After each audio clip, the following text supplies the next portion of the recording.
안 된다고. 당신이 깨어나면 안 된다고. 저 사람이 깨어나면 큰일 나는데. 희미한 의식 속에서 들려오는 절규. 분명 내 아내 영순이의 목소리였다. 하지만 그 말은 기도가 아니라 간절한 부탁이었다. 영순 씨 괜찮아? 의사가 확실히 말했잖아. 뇌사까지는 아니지만 깨어날 확률은 거의 제로라고. 이번엔 남자 목소리, 낯익은 목소리였다. 직장 동료인 이종석의 목소리였다. 그런데 왜 이종석이 병원에 있는 거지? 그리고 왜 영순이와 함께 있는 거지? 그래도 무서워요. 만약 깨어나서 그날 밤 일을 기억한다면. 절대 그럴 리 없어. 뇌 손상이 워낙 심해서 설사 깨어나도 기억상실증이 올 거라고 했잖아. 그날 밤이라고. 그날 무슨 일이 있었던 거지? 나는 지금 모든 걸 듣고 있는데 그나저나 보험금은 언제쯤 받을 수 있을까요? 영순이의 목소리에서 두려움이 사라졌다. 대신 계산적인 냉정함이 묻어났다. 조금만 더 기다려. 완전히 의식불명 상태가 6개월은 지속되어야 해. 그래야 보험회사에서도 의심하지 않아. 보험금, 나를 두고 보험금 이야기를. 당신이 그날 밤에 너무 세게 밀친 게 아닐까요? 계단에서 굴러떨어질 줄은 정말 몰랐네. 아니야. 그냥 살짝 밀쳤을 뿐인데 운이 나빴던 거지. 하지만 결과적으로는 완벽했어. 이렇게 되니까 누구도 의심하지 않고 단순 사고로 처리됐으니까. 맞아. 집 앞 계단에서 미끄러져 넘어진 불운한 사고. 완벽한 알리바이야. 그 순간 모든 퍼즐이 맞춰지기 시작했다. 그날 밤 집에 들어서려는 순간 느꼈던 등 뒤에 찜찜한 인기척이. 그게 바로. 그리고 갑자기 밀려온 충격. 나는 살해당할 뻔했던 것이다. 무슨 일이 있었던 걸까요? 이 놀라운 반전의 전체 이야기가 궁금하시다면 구독, 좋아요, 그리고 좋아요 버튼을 꾹 눌러주세요. 평범해 보이는 사람들의 숨겨진 이야기를 매일 전해드립니다. 그럼 지금부터 이 모든 일이 어떻게 시작되었는지 차근차근 들려드리겠습니다. 석 달 전인 그날이었습니다. 이름 김재철, 나이 60살. 한성건설 회계팀 차장. 정년퇴직을 1년 앞둔 평범한 직장인이었습니다. 월요일 아침 8시. 재철은 늘 그랬듯 영순이가 차려준 식탁에 앉았습니다. 여보, 혈압약 꼭 챙겨 먹어요. 영순이가 작은 약봉지를 내밀었습니다. 재철은 고개를 끄덕이며 약을 받아들였습니다. 결혼한 지 20년 간호사 출신인 아내가 챙겨주는 건강관리를 의심해 본 적은 단 한 번도 없었습니다. 고마워. 그런데 요즘 좀 이상해. 가끔 어지러울 때가 있어. 나이가 나이인데 어쩔 수 없죠. 혈압 때문에 그런 거니까 약만 잘 드시면 돼요. 맞는 말이었습니다. 재철의 직장 생활은 그야말로 스트레스 덩어리였으니까요. 9시 정각 한성건설 회계팀 사무실. 재철이 자리에 앉자마자 이종석이 다가왔습니다. 재철이, 형, 어제 마감 서류 확인해 봤는데 또 틀렸더라고요. 이종석은 같은 차장급이었지만 재철보다 3살 어렸습니다. 그리고 언제부턴가 재철을 무시하는 투로 말했습니다. 어디가 틀렸는지 확인해 볼게. 아, 이미 제가 고쳐놨어요. 그런데 형, 요즘 실수가 좀 많으신 것 같은데 괜찮으세요? 주변 동료들이 힐끔힐끔 쳐다봤습니다. 재철은 얼굴이 화끈거렸지만 꾹 참았습니다. 미안해. 좀 더 신경 쓸게. 에이, 형이 미안해할 것까지야. 다만 부장님이 요즘 형 업무에 대해 좀 신경 쓰고 계시거든요. 정년 앞두고 이런 말하기 뭐하지만 이종석의 말은 거기서 끊어졌지만 그 의미는 충분히 전달되었습니다. 나이 들어서 일도 제대로 못하면서 언제까지 버티려고 하냐는 뜻이었죠. 점심시간. 재철은 평소처럼 박민호와 함께 구내식당으로 향했습니다. 민호는 재철과 같은 차장이면서도 여전히 재철을 형으로 대해주는 몇 안 되는 동료였습니다. 형, 괜찮아요? 요즘 좀 안 좋아 보이는데. 아, 그냥 좀 피곤해서. 나이가 나이다 보니까. 이종석 그 자식이 또 뭐라고 했죠? 요즘 형한테 대하는 태도가 영 마음에 안 들어요. 민호의 말에 재철은 쓴웃음을 지었습니다. 별일 아니야. 그냥 일 잘하라는 소리지 뭐. 일 잘하라는 소리요? 형이 회계팀에서 몇 년째 일하는데 그놈이 뭘 안다고. 됐어, 민호야. 그냥 넘어가자. 하지만 제철의 마음속에는 서서히 분노가 쌓이고 있었습니다. 60살의 나이에도 아직 일할 수 있다고 생각했는데 주변에서는 이미 그를 짐으로 여기고 있었던 것입니다.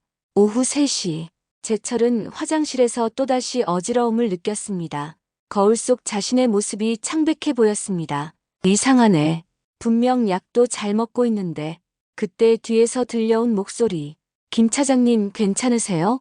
돌아보니 이종석이 서 있었습니다. 그런데 그의 표정에는 걱정보다는 묘한 관찰하는 듯한 시선이 있었습니다. 아, 네. 그냥 좀 어지러워서. 요즘 자주 그러시는 것 같은데 병원 한번 가보시는 게 어떨까요? 나이가 나이니까. 오늘만 벌써 몇 번째 듣는 말이었습니다. 고맙습니다. 검사 한번 받아봐야겠네요. 이종석이 돌아간 후 제철은 다시 거울을 바라봤습니다. 언제부턴가 자신이 초라해 보이기 시작했습니다. 늘씬했던 체구는 구부정해졌고 자신 있던 목소리는 작아졌습니다. 정말 나이가 든 건가? 퇴근길, 제철은 지하철에서 휴대폰으로 영순이에게 전화를 걸었습니다. 여보, 나야. 요즘 컨디션이 영 안 좋네. 혹시 약 종류를 바꿔볼까? 왜요? 지금 드시는 약이 가장 좋은 건데 함부로 바꾸면 안 돼요. 영순이의 목소리에는 묘한 긴장감이 있었습니다. 그래도 한번 병원에 가서. 당신 너무 예민한 거 아니에요? 그 나이에 몸이 예전 같겠어요? 적당히 받아들이고 살아야죠. 그 나이에. 또 나이 이야기였습니다. 알았어. 그냥 집에서 쉴게. 그러세요. 저녁은 간단히 해놨으니까 와서 드세요. 전화를 끊고 나서 제철은 깊은 한숨을 내쉬었습니다. 언제부턴가 아내마저 자신을 귀찮아하는 것 같았습니다. 집에 도착한 제철. 거실에서는 영순이가 TV를 보고 있었습니다. 왔어요? 약 먹고 저녁 드세요. 차가운 인사. 결혼 초기의 따뜻함은 온데간데 없었습니다. 고생했어. 제철이 영순이의 어깨에 손을 올리려 하자 영순이가 슬쩍 몸을 피했습니다. 피곤해요. 먼저 들어가서 쉴게요. 홀로 남겨진 제철. 그는 상에 놓인 약봉지를 바라봤습니다. 혈압약이라고 하는 하얀 알약들. 영순이가 정성스럽게 챙겨준 것들이었습니다. 물과 함께 약을 삼키며 제철은 생각했습니다. 정말 나는 이제 쓸모없는 사람이 된 건가? 그날 밤 제철은 잠들기 전까지 천장을 바라보며 자신의 인생을 되돌아봤습니다. 젊은 시절의 패기와 자신감은 어디로 갔을까요? 언제부터 이렇게 작아진 걸까요?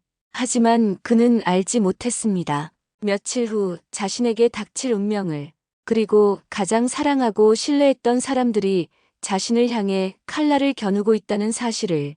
다음 날도 그 다음 날도 제철의 일상은 계속되었습니다. 직장에서의 무시, 집에서의 냉대, 그리고 계속되는 몸의 이상 증상들. 하지만 아직은 모든 것이 단순한 노화와 스트레스 때문이라고 생각했던 김제철. 그가 진실을 깨닫게 되는 것은 아직 조금 더 시간이 필요했습니다. 며칠이 지났습니다. 제철의 일상은 여전했지만 뭔가 미묘한 변화들이 감지되기 시작했습니다. 화요일 오후 회계팀 사무실. 제철이 서류를 정리하고 있는데 이종석이 슬그머니 다가왔습니다. 형, 잠깐 이야기 좀 할까요? 이종석의 표정이 평소와 달랐습니다. 뭔가 진지하면서도 계산적인 느낌이었죠. 무슨 일이야? 사실 말씀드리기 좀 그런데 부장님이 형에 대해 걱정하고 계세요. 제철의 가슴이 철렁했습니다. 무슨 걱정? 요즘 업무 실수가 좀 많다고. 그리고 건강도 안 좋아 보인다고 하시더라고요. 혹시 조기퇴직 같은 거 생각해 보셨어요? 조기퇴직. 제철에게는 청천벽력 같은 말이었습니다. 아직 1년이 남았는데 무슨. 물론 형 뜻이 제일 중요하죠. 하지만 회사 입장에서는 아시잖아요. 요즘 경기도 어렵고. 이종석의 말에는 가시가 있었습니다. 겉으로는 걱정하는 척하지만 실제로는 제철을 몰아내려는 의도가 숨어 있었죠. 생각해 볼게. 제철의 목소리는 힘없이 떨렸습니다. 형, 오해하지 마세요. 저도 형이 계속 있으셨으면 좋겠어요. 다만 현실적으로. 이 말 속에는 더 이상 버틸 수 없다는 뜻이 담겨 있었습니다. 점심시간 박민호와의 대화에서 제철은 이 일을 털어놓았습니다. 민호야, 나 정말 이제 끝인가 봐. 무슨 소리예요, 형? 이종석이 그러는데 조기 퇴직을 생각해보라고 하더라. 민호의 얼굴이 일그러졌습니다. 그 자식이 또 무슨 소리를. 형이 얼마나 성실하게 일하는데. 아니야. 사실 나도 느끼고 있어. 요즘 실수도 많고 집중력도 떨어지고. 그건 스트레스 때문이에요. 누가 형 나이에 스트레스 안 받겠어요? 하지만 제철의 마음은 이미 깊이 상처받은 상태였습니다. 퇴직금 받고 나가는 게 나을까? 이렇게 눈치 보면서 있는 것보다. 형, 그런 소리 하지 마세요. 아직 1년이나 남았잖아요. 그날 저녁 제철은 무거운 마음으로 집에 돌아왔습니다. 영순이는 여전히 차갑게 맞이했습니다. 왔어요? 오늘 좀 늦었네요.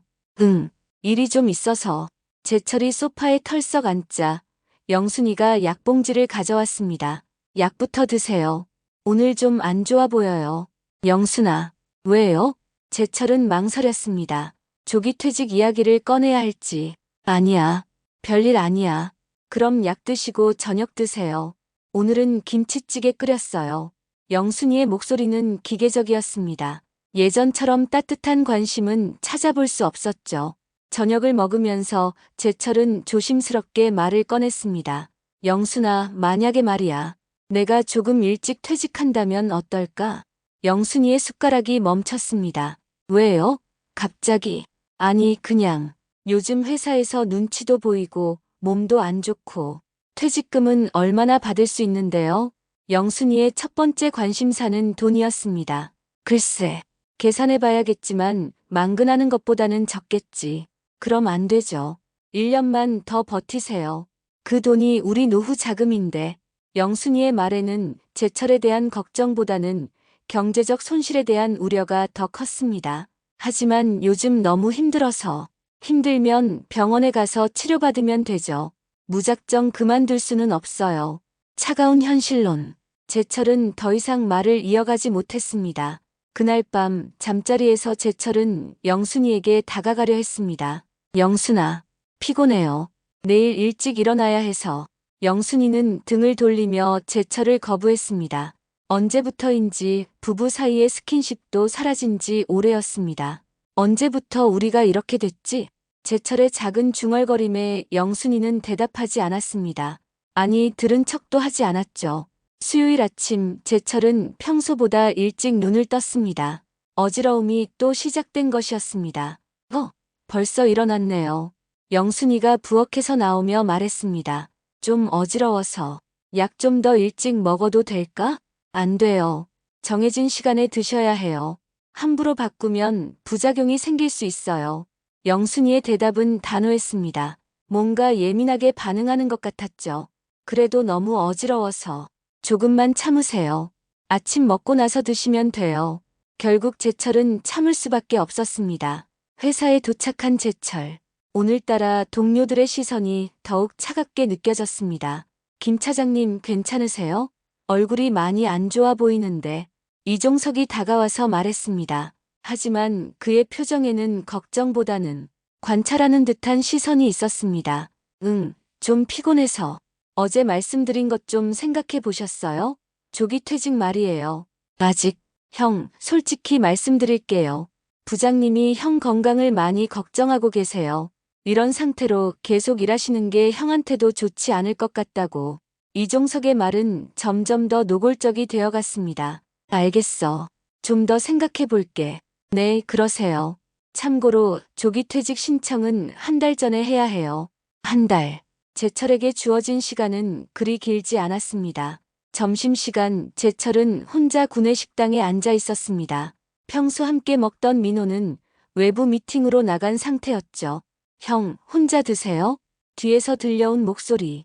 돌아보니 이종석이었습니다. 민호가 미팅 나갔거든. 제가 같이 앉아도 될까요? 이종석이 제철 맞은편에 앉았습니다. 형, 사실 제가 걱정되어서 그러는데 최근에 형 실수가 정말 많아졌어요. 그런가? 네. 어제도 세무신고서에 숫자를 잘못 적으셨고 지난주에는 거래처 정보를 틀리게 입력하셨잖아요. 이종석은 제철의 실수들을 하나하나 열거했습니다. 미안해. 좀 더 주의할게. 아니에요. 형 잘못이 아니라 나이가 들면 당연한 거죠. 저도 나중에 그럴 거고요. 나이가 들면 당연한 것. 이 말이 제철의 가슴을 깊숙이 찔렀습니다. 형, 정말 솔직히 말씀드릴게요. 형이 실수할 때마다 저희가 뒤처리하느라 힘들어요. 물론 불만은 아니지만 제철의 얼굴이 붉어졌습니다. 부끄러움과 분노가 동시에 올라왔죠. 그럼 내가 어떻게 해야 하는데? 선택은 형 몫이에요. 하지만 명예롭게 퇴직하시는 게 어떨까요? 그게 형한테도 저희한테도 좋을 것 같아요. 명예롭게 퇴직, 결국 나가라는 소리였습니다. 그날 오후 제철은 화장실에서 거울을 바라봤습니다. 언제부턴가 초라해진 자신의 모습이 한심하게 느껴졌습니다. 정말 나는 이제 쓸모없는 인간이 된 건가? 퇴근 후 제철은 집으로 돌아가는 발걸음이 무거웠습니다.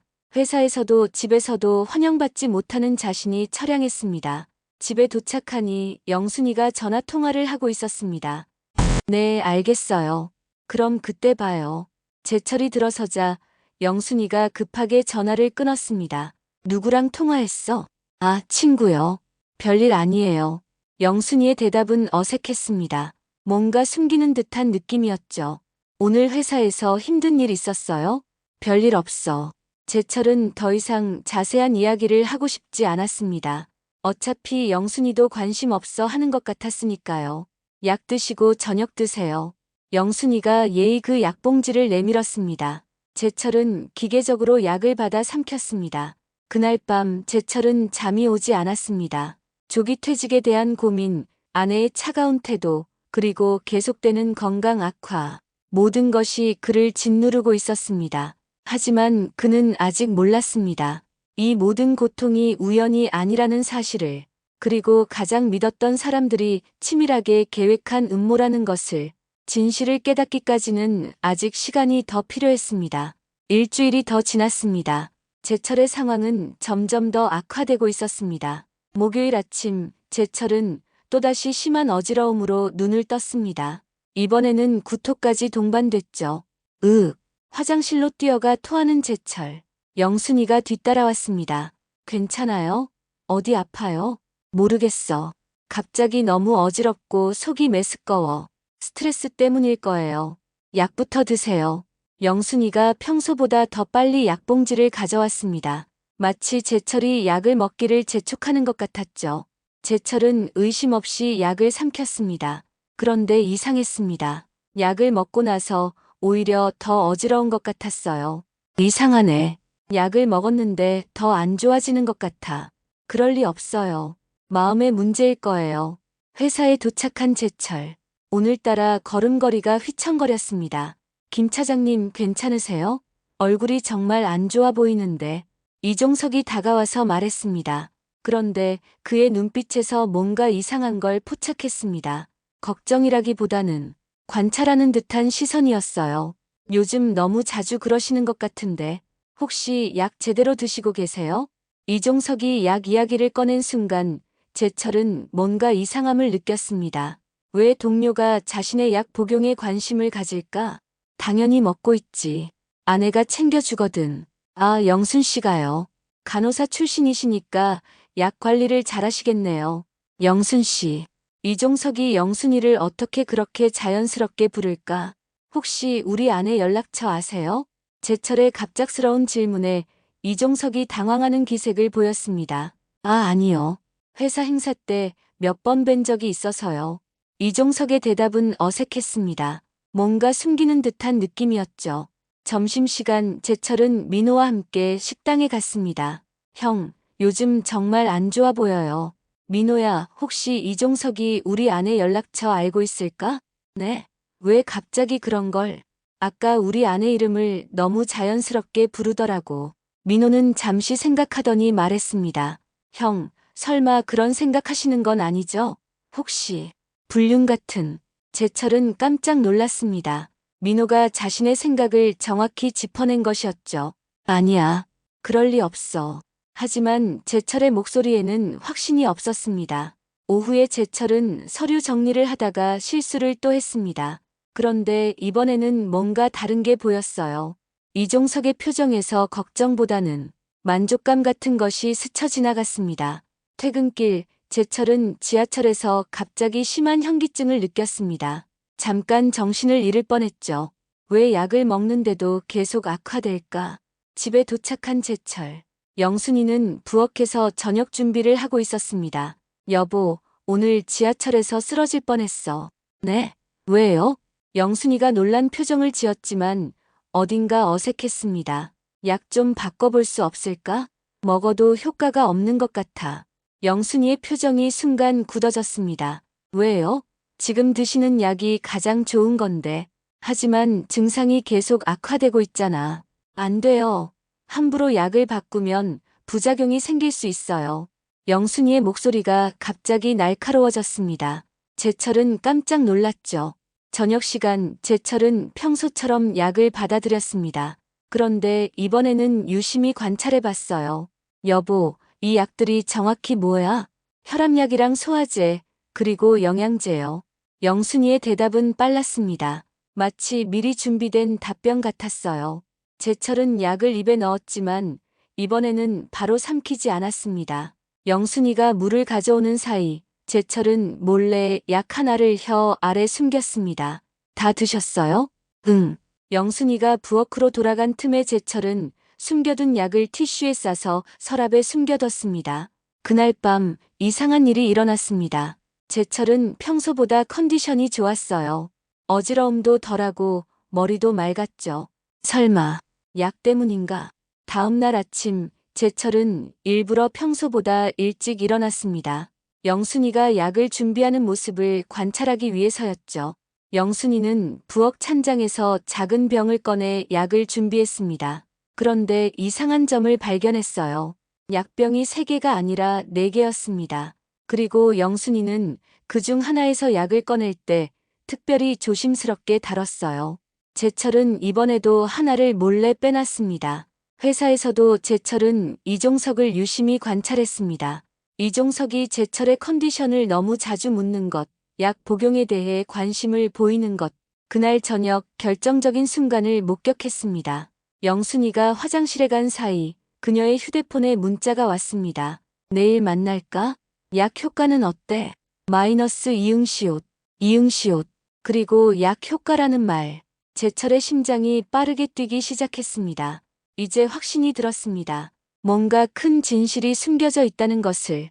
그날 밤 제철은 잠들지 못했습니다. 머릿속에서는 무수한 의심들이 소용돌이쳤죠. 약, 이종석, 영순이, 그리고 자신의 건강 악화. 모든 것이 연결되어 있다는 확신이 들었습니다. 그리고 자신이 위험에 처해 있다는 것도. 제철은 알아채기 시작했습니다. 자신에게 일어나고 있는 모든 일들이 단순한 우연이 아니라는 것을. 그리고 예전에는 느끼지 못했던 예리한 감각이 되살아나고 있다는 것을. 진실을 밝혀낼 시간이 다가오고 있었습니다. 다음 날 제철은 완전히 다른 사람이 되어 있었습니다. 금요일 아침 제철은 영순이보다 일찍 일어나 부엌으로 향했습니다. 어제 목격한 약병들을 직접 확인하고 싶었거든요. 찬장을 조용히 열어보니 정말로 약병이 4개 있었습니다. 3개는 라벨이 붙어 있었지만 하나는 라벨이 없었어요. 제철은 라벨 없는 약병을 조심스럽게 열어봤습니다. 안에는 작은 하얀 알약들이 들어있었죠. 겉보기에는 평범해 보였지만 여보, 벌써 일어났네요. 뒤에서 들려온 영순이의 목소리에 제철은 깜짝 놀라 약병을 재빨리 제자리에 놓았습니다. 응, 일찍 눈이 떠서. 무슨 일이에요? 찬장을 왜? 아, 물 한 잔 마시려고.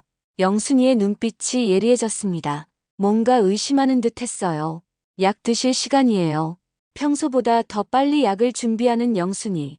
제철은 받아들였지만 이번에도 하나를 몰래 숨겼습니다. 오늘 좀 일찍 가야 해서. 제철은 서둘러 집을 나섰습니다. 하지만 진짜 목적지는 회사가 아니었어요. 동네 약국으로 향한 제철. 어제 숨겨둔 약 2알을 가지고 왔습니다. 약사님, 이 약이 뭔지 알 수 있을까요? 어디서 나온 약인지 모르시나요? 네, 좀 궁금해서요. 약사는 약을 자세히 살펴보더니 고개를 갸우뚱했습니다. 이상하네요. 이건 수면제 성분인데 꽤 강한 용량이에요. 수면제요? 네. 그런데 이 정도 용량이면 하루 종일 멍한 상태가 될 수 있어요. 누가 처방해 준 건가요? 제철의 머리가 하얗게 변했습니다. 수면제를 매일 먹고 있었다는 뜻이었거든요. 혹시 오래 복용하면 어떻게 되나요? 용량에 따라 다르지만 이 정도면 기억력 저하, 집중력 감소, 심하면 의식장애까지 올 수 있어요. 제철은 약국을 나서며 온몸이 떨렸습니다. 이제 확실해졌어요. 영순이가 자신을 독살하고 있었던 것입니다. 회사에 도착한 제철. 평소와 달리 머리가 맑았습니다. 수면제를 제대로 먹지 않았기 때문이죠. 김 차장님, 오늘은 컨디션이 좋아 보이시네요. 이종석이 다가와서 말했습니다.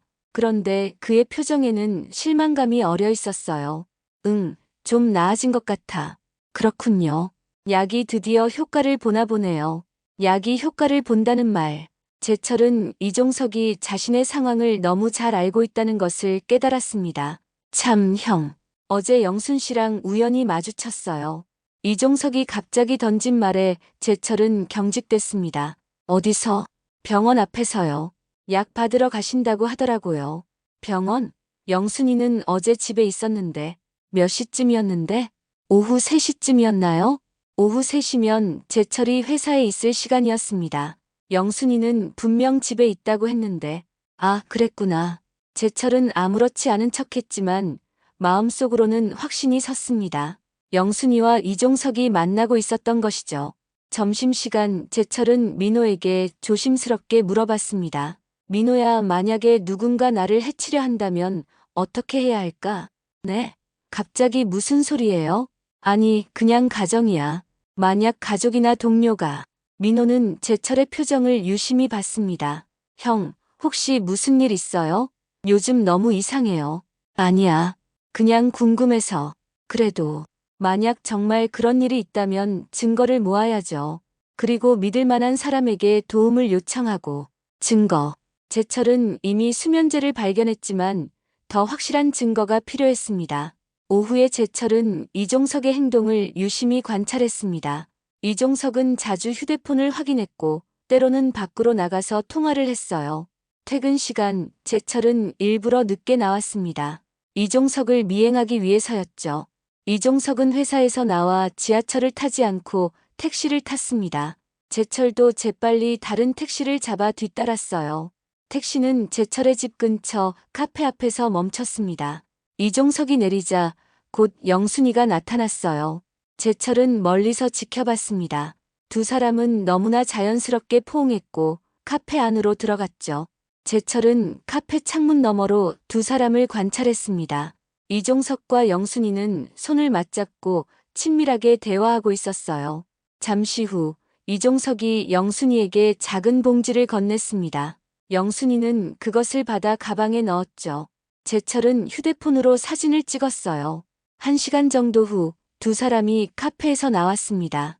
이종석은 영순이의 뺨에 키스를 하고 떠났고 영순이는 집 쪽으로 향했어요. 제철은 서둘러 다른 길로 집에 갔습니다. 집에 도착한 제철은 거실에 앉아 TV를 보는 척했습니다. 10분 후 영순이가 들어왔어요. 일찍 오셨네요? 응, 일이 일찍 끝나서. 저는 친구 만나고 왔어요. 친구. 영순이는 태연하게 거짓말을 했습니다. 어떤 친구? 간호사 시절 동료요. 그날 밤 제철은 영순이가 잠든 후 조용히 일어났습니다. 영순이가 이종석에게서 받은 봉지를 찾기 위해서였어요. 영순이의 가방을 뒤져보니 작은 약봉지가 나왔습니다. 제철은 하나를 꺼내 티슈에 싸서 숨겼습니다. 다음 날 아침 제철은 평소보다 일찍 나와 약국으로 향했습니다. 어제 가져온 약과 비슷한 성분인가요? 약사는 새로 가져온 약을 확인하더니 놀란 표정을 지었습니다. 이건 더 강한 수면제네요. 그리고 이 성분은 장기간 복용하면 뇌 손상을 일으킬 수 있는 성분이 들어있어요. 제철은 충격을 받았습니다. 영순이가 정말로 자신을 죽이려 하고 있었던 거예요. 회사에 도착한 제철은 이종석을 다르게 보기 시작했습니다. 이제 적의 정체를 알았으니까요. 형, 오늘도 컨디션이 좋으시네요. 그런가? 네, 얼굴에 생기가 도네요. 역시 약이 효과를 보는 것 같아요. 이종석의 말 한마디 한마디가 이제는 다르게 들렸습니다. 점심시간 제철은 중요한 결정을 내렸습니다.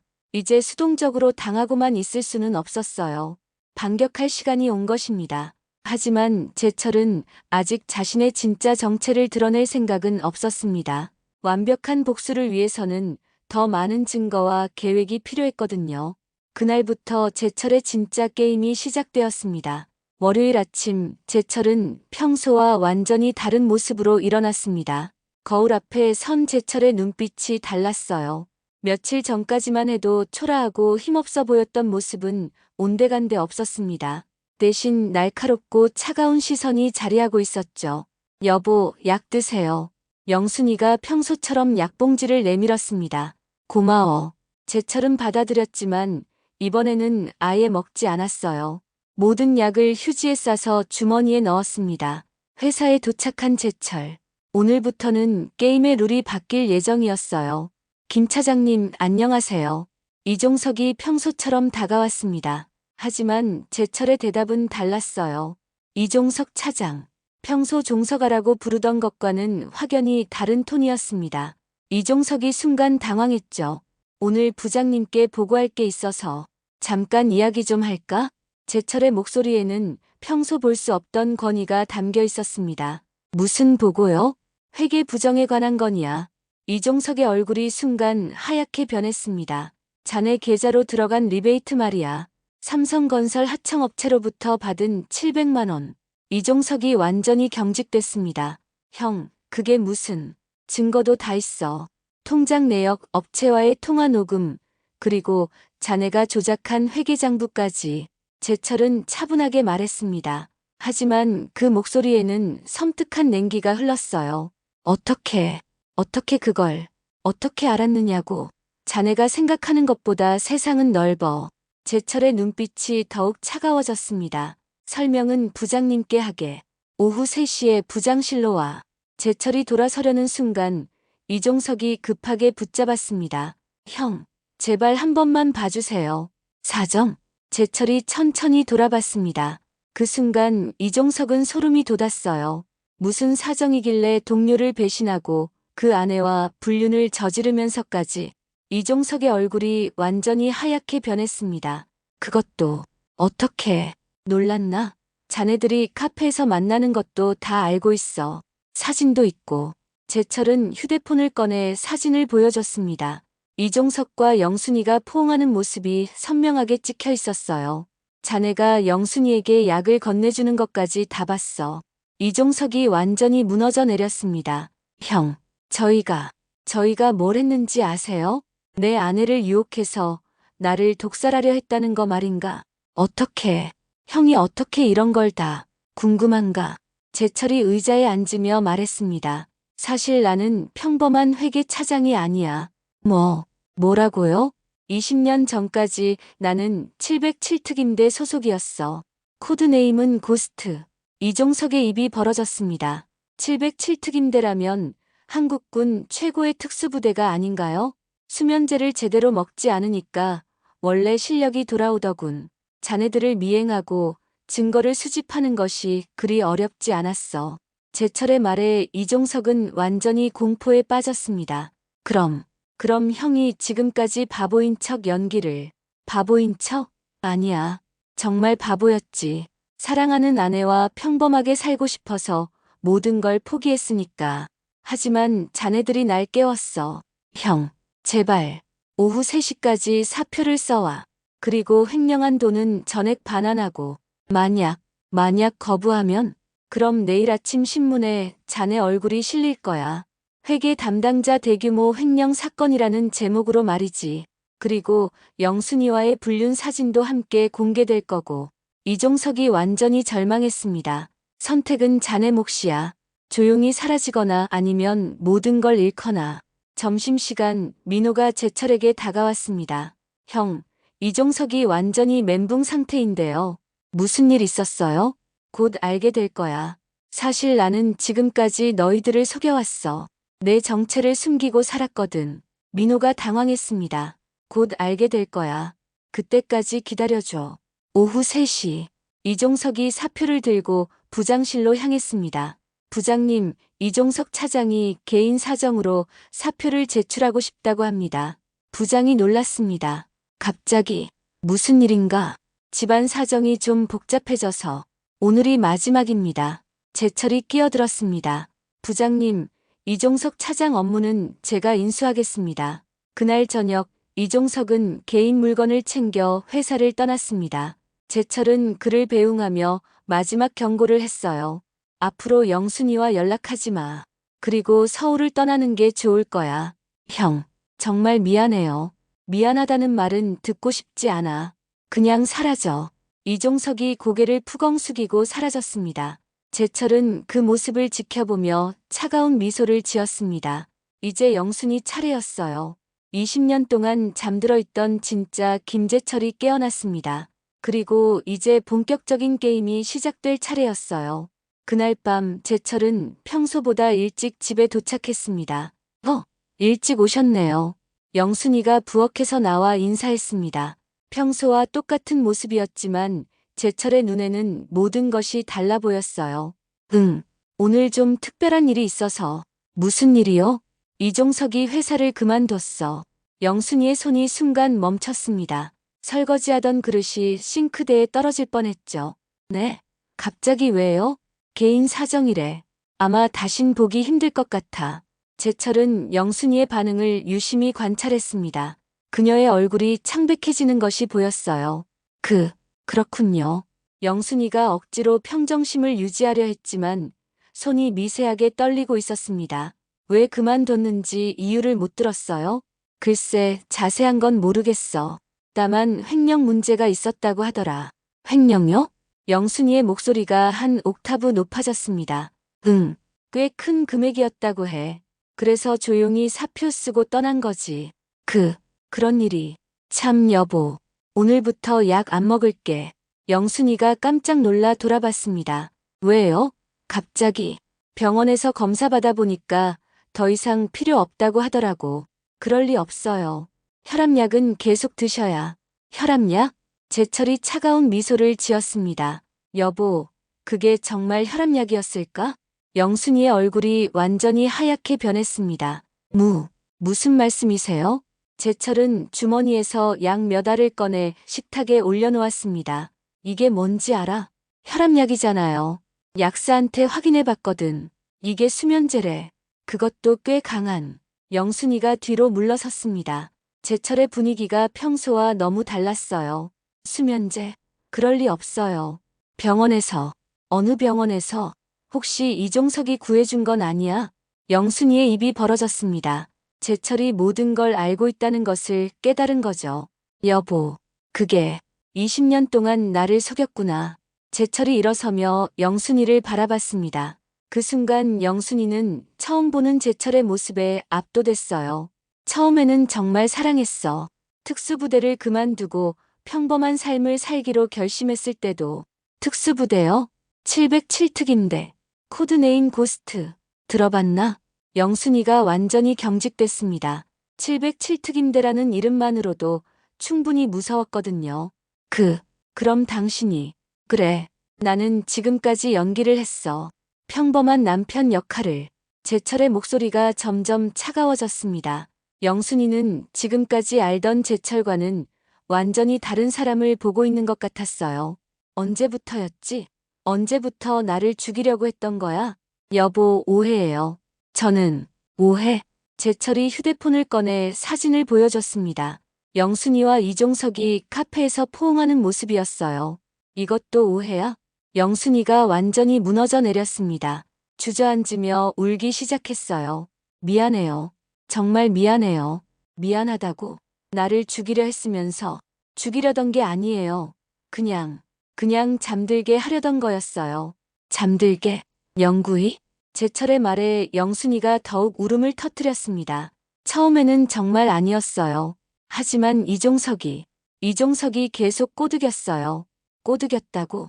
그럼 당신은 피해자라는 거야? 제철의 목소리에 조롱이 섞였습니다. 아니에요.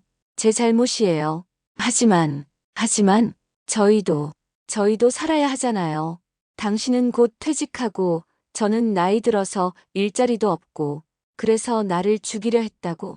제철의 목소리에 분노가 섞였습니다. 하지만 동시에 깊은 슬픔도 묻어났어요. 보험금이 얼마나 되는데? 내 목숨값이? 여보, 3억? 5억?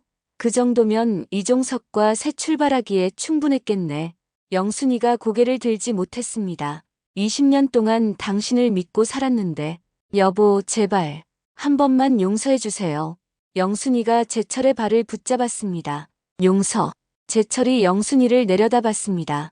만약 내가 정말 죽었다면, 만약 그 계단에서 정말 죽었다면 어쩔 뻔했어? 계단? 무슨? 그날 밤 말이야. 이종석이 나를 밀쳤을 때 영순이의 얼굴이 완전히 창백해졌습니다. 당신도 거기 있었지? 멀리서 지켜보고 있었잖아. 아니에요. 저는 몰랐어요. 거짓말 하지 마. 다 봤어. 제철은 영순이를 차갑게 바라봤습니다. 그날 밤 계단에서 넘어져서 머리를 다쳤을 때 당신이 구급차를 부른 게 아니야. 이종석이 불렀지. 그게 왜 그랬을까? 내가 정말 죽을까봐 무서워서? 아니면 계획이 틀어져서? 영순이가 대답하지 못했습니다. 한 가지 궁금한 게 있어. 왜 하필 나였을까? 다른 남자도 많았을 텐데. 그게 아니에요. 보험금이 많아서? 아니면 내가 만만해 보여서? 여보, 처음에는 정말 사랑했어요. 지금도. 제철이 쓴웃음을 지었습니다. 지금도 사랑한다면서 나를 독살하려 했다고. 영순이가 더 이상 변명할 수 없었습니다. 모든 것이 들통난 상황에서 할 수 있는 말이 없었어요. 대답 안 해도 알겠어. 둘 다겠지. 제철이 자리에서 일어났습니다. 이제 어떻게 할 거야? 여보, 제발 경찰에 신고하지 말아주세요. 경찰? 제철이 쓴웃음을 지었습니다. 내가 경찰에 신고할 것 같아? 그럼 내 방식대로 처리할 거야. 제철의 말에 영순이가 더욱 두려워했습니다. 707특임대 출신이라는 말이 계속 머릿속을 맴돌았거든요. 여보, 저를 어떻게 하려고?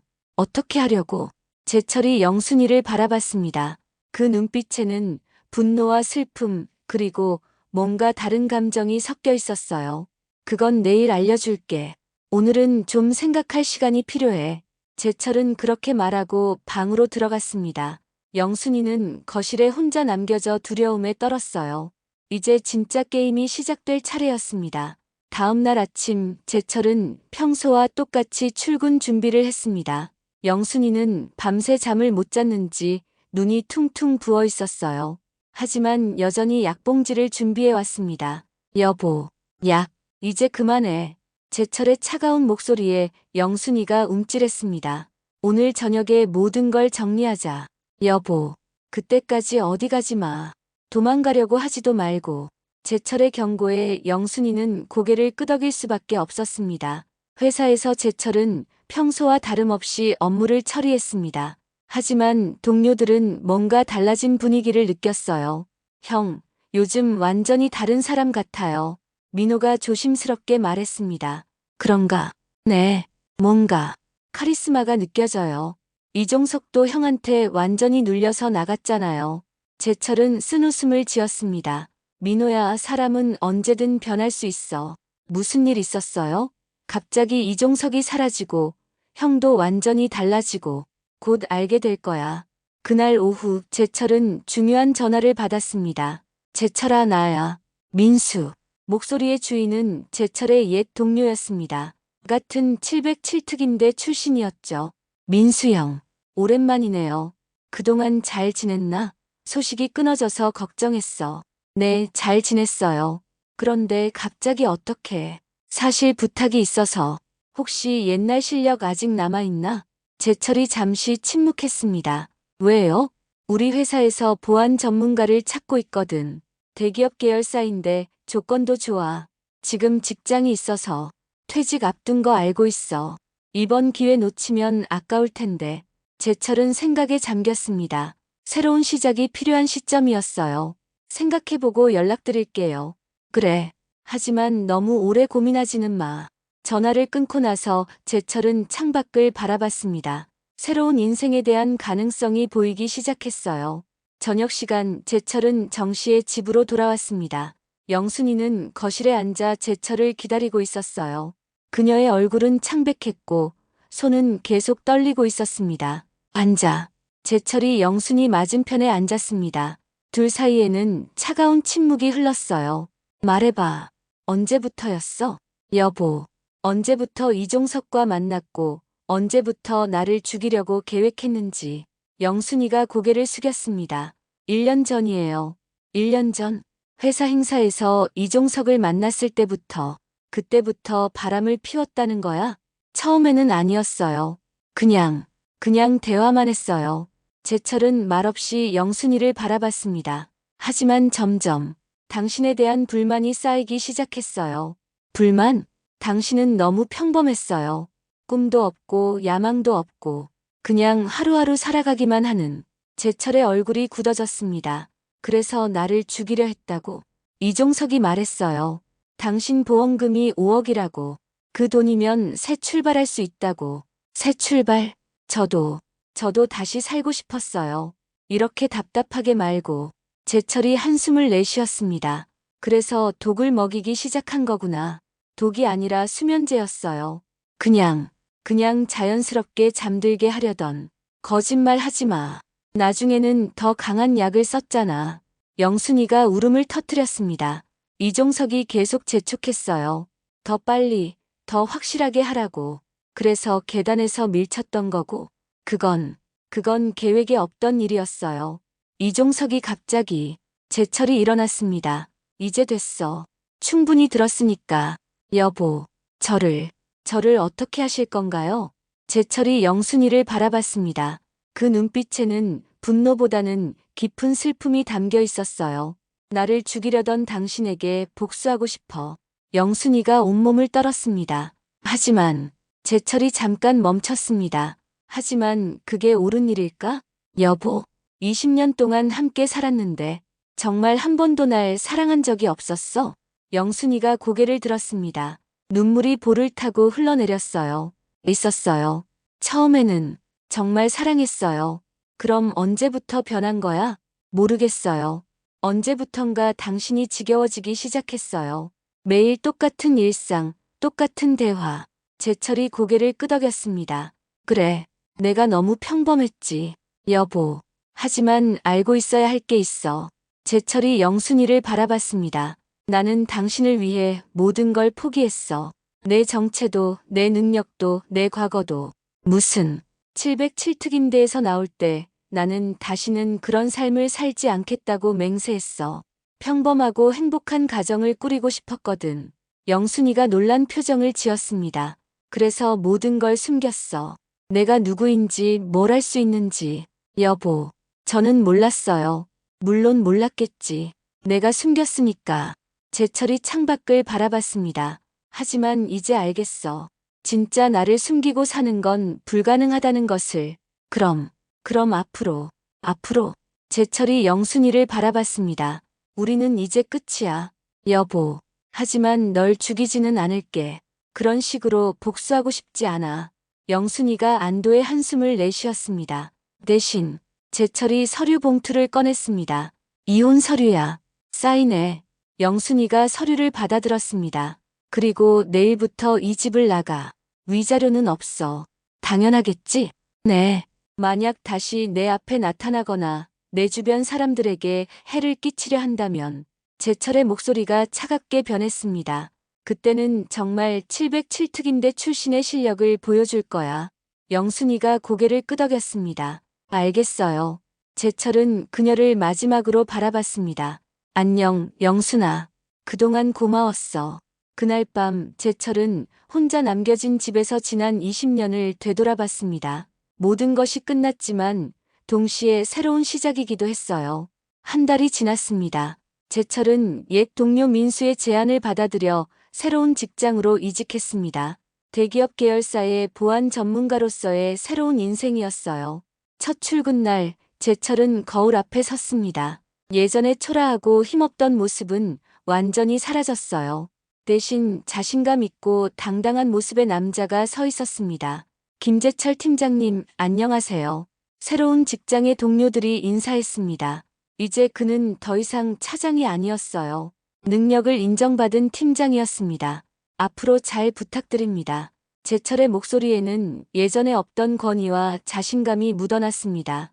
회의실에서 재철은 자신의 첫 번째 프레젠테이션을 했습니다.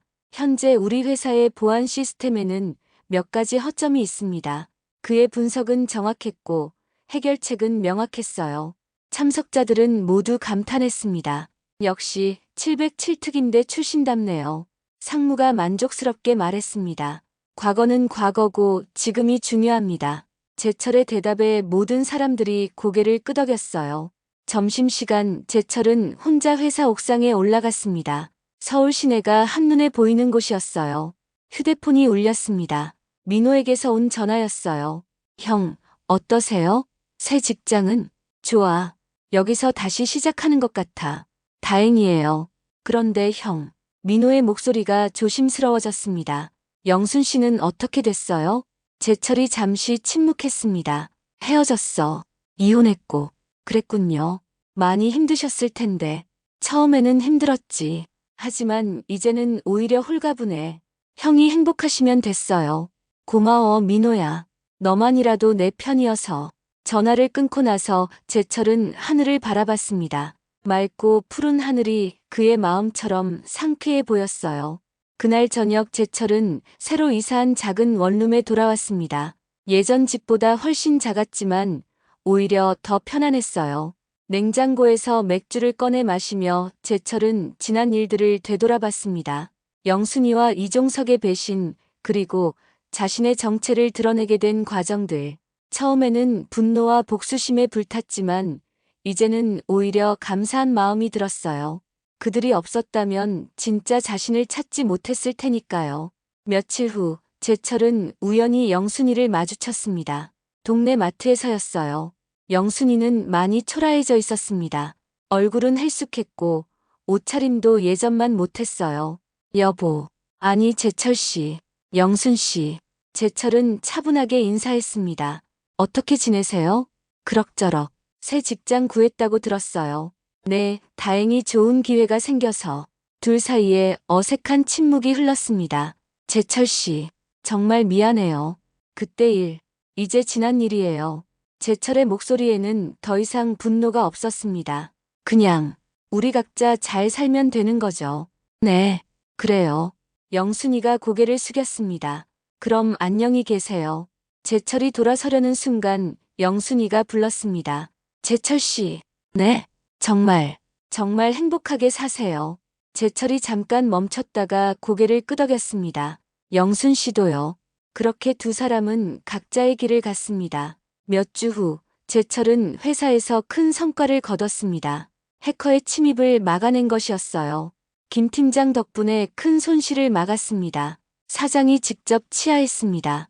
앞으로도 잘 부탁드립니다. 최선을 다하겠습니다. 그날 저녁 재철은 동료들과 함께 회식을 했습니다. 오랜만에 마음 편히 웃을 수 있었어요. 팀장님, 진짜 멋있으세요. 어떻게 그런 실력이. 과거에 좀 특별한 일을 했거든요. 707특임대 얘기 들었어요. 정말 대단하시네요. 재철은 쓴웃음을 지었습니다. 과거는 과거예요. 지금이 더 중요하죠. 집에 돌아온 재철은 창가에 앉아 밤하늘을 바라봤습니다. 60살의 나이에 새로운 인생을 시작한다는 것이 쉽지는 않았지만 후회하지 않았어요. 오히려 이제야 진짜 자신다운 삶을 살 수 있게 된 것 같았습니다. 휴대폰에 문자가 왔습니다. 민호에게서였어요. 형, 오늘 뉴스 봤어요. 형이 해커 막은 거죠? 정말 자랑스러워요. 우리 형이 최고. 재철이 미소를 지으며 답장을 보냈습니다. 고마워. 너도 잘 지내고. 그날 밤 재철은 오랜만에 깊고 편안한 잠에 들었습니다. 더 이상 독이 든 약을 먹을 필요도 없고 누군가의 감시를 받을 필요도 없었어요. 이제 그는 자유로웠습니다. 다음 날 아침 재철은 상쾌한 기분으로 일어났습니다. 거울 속의 자신은 당당하고 자신감에 차 있었어요. 오늘도 화이팅! 재철은 스스로에게 말하며 새로운 하루를 시작했습니다.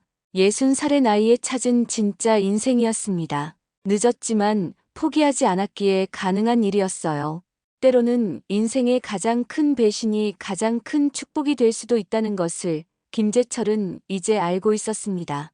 그리고 그의 새로운 이야기는 이제 막 시작된 것이었습니다.